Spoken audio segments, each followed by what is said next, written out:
nosso querido doutor Mauro Fisbeck.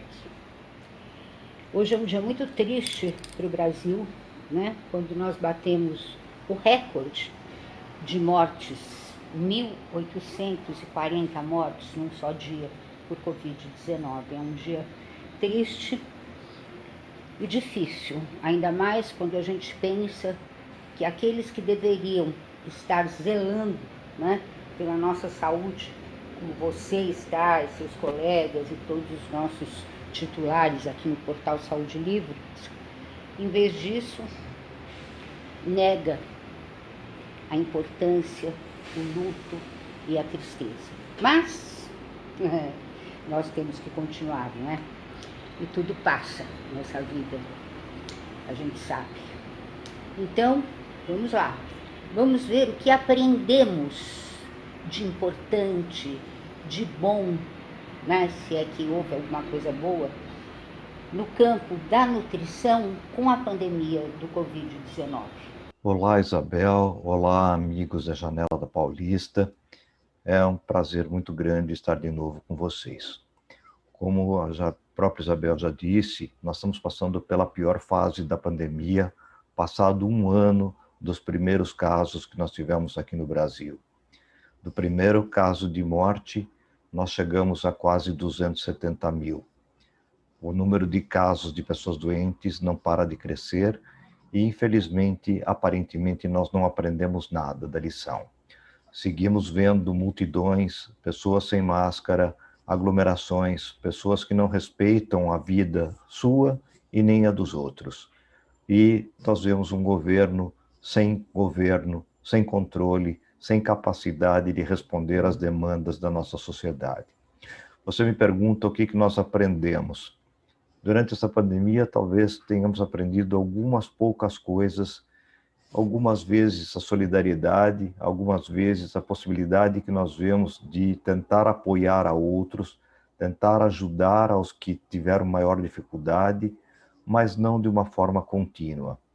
Do ponto de vista de vida familiar, eu acredito que nós tivemos que conviver durante um período longo com as nossas crianças dentro de casa, com todos trabalhando dentro de casa, ou com uma perda de recursos muito grande pelos que tiveram dificuldades de conseguir manter a sua sobrevivência e sua subsistência.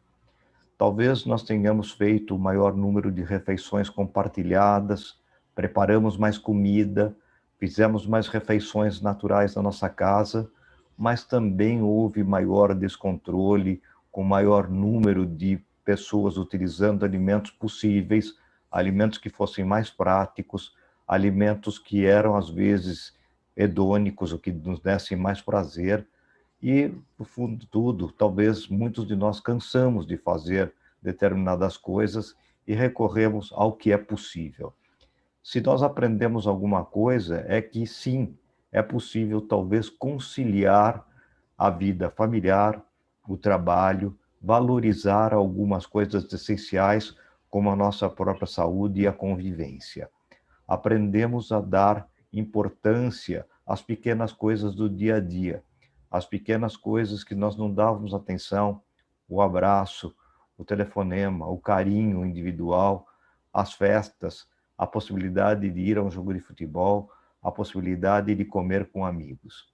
Mas talvez nós tenhamos tido muito pouco aprendizado para o grande problema que nós tivemos até esse momento e que está muito longe ainda da solução.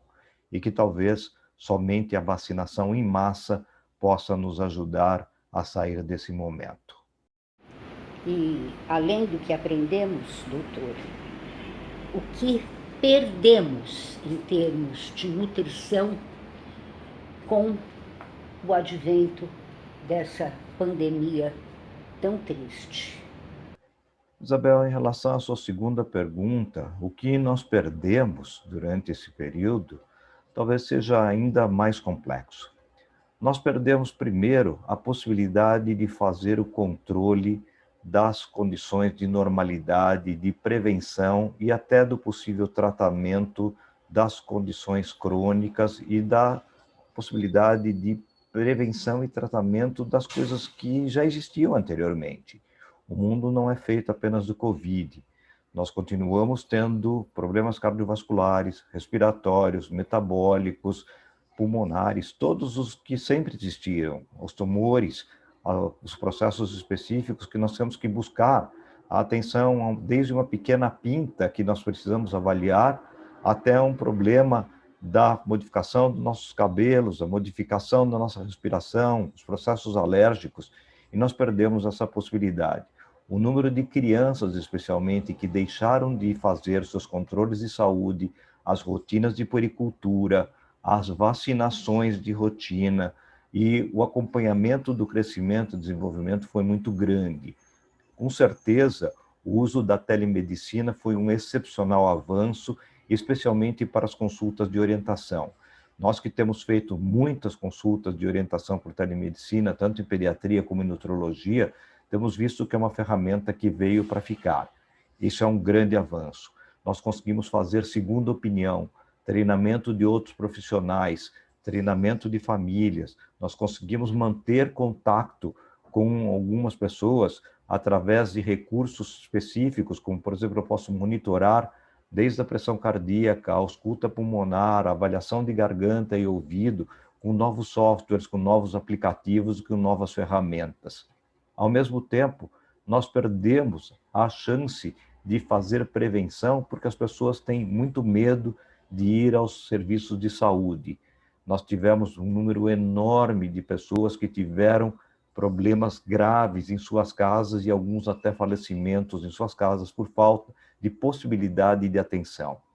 A dificuldade de conseguir um leito de terapia intensiva não se reflete apenas no Covid, se reflete a todas as outras possibilidades de atendimento, como, por exemplo, num acidente grave, num infarto, numa avaliação neurológica mais complexa, numa dificuldade respiratória importante.